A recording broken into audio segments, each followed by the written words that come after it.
हुआ जब ठाकुर जी 1 साल के हो गए और ठाकुर जी का नाम क्या रखा गया? बोले शुक्ले रक्तस्तथा पीत इदानीम कृष्णताम गता। ठाकुर जी का नाम कृष्ण रखा गया।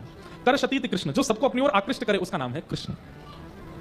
तो एक बार उनको देख ले, सुन ले, निहार ले, किसी भी रूप में उनका आस्वादन कर ले, वो उन्हीं का ही हो जाएगा। ऐसे जो स्वभाव वाले हैं उनका नाम है कृष्ण,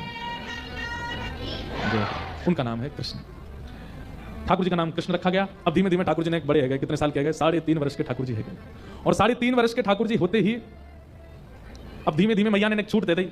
लाला नेक ने घर से बाहर निकल के जावे लगे, ठाकुर जी के सखा बन गए। पदमंगल, श्रीनामा, तन सुखा, मन सुखा, धन सुखा, सुबल, तो ये सब ठाकुर जी के सखा हो गए। और ये सब ठाकुर जी से खूब बड़े हैं आयु में। सबसे छोटे अपने सखान में हैं श्री ठाकुर जी, लेकिन अपनी समस्त सखा मंडली के स्वामी बने रहते हैं, आचार्य बने रहते हैं। और ठाकुर जी का स्वभाव क्या है पता है? अपनी मंडली बड़ी करनी है ठाकुर जी को। नंद भवन से सवेरे सवेरे निकलते हैं, सखाओं के साथ पूरे गोकुल में भ्रमण करते हैं। जिस घर के बालक की शैतानियां पता चलती हो, चीख आती हो, जैसे छोटे छोटे बालक चीखते रहते हैं ना, ये देखो चीख रहा है, ये लाला भी चीख रहा था, ऐसी ठाकुर जी जैसे चीख सुनते हैं किसी बालक की, तुरंत मधुमंगल इसको भी अपनी मंडली में शामिल करो, अपने लायक है बिल्कुल। कोई बालक बिल्कुल सीधा साधा, कुछ बोलता नहीं, चुपचाप बैठा रहता, ठाकुर जी कहते हैं हमारे मतलब को ना याद छोड़ो। जो तेज तर्रार बालक है ठाकुर जी उनको पकड़ते हुआ अपनी मंडली फौज बना रहे हैं ठाकुर जी। बाल गोपाल चौर प्रचार प्रसार मंडल रजिस्टर्ड संस्था है ठाकुर जी की, और उसके प्रेसिडेंट हैं 3.5 वर्षीय श्री कृष्ण। अपने सखाओं के साथ ठाकुर जी खूब लीला करते हैं। कैसी कैसी लीला करते हैं? बोले शृंग्यग्निडम शशि जलद्विज कंटकेभ्य क्रीड़ा परावति चलौ स्वसितो निषिद्धुम ग्रह्याणि कर्तुमपि यत्र तदन्नन्यो शोकात् आपतुरलम मनसो नवस्थाम।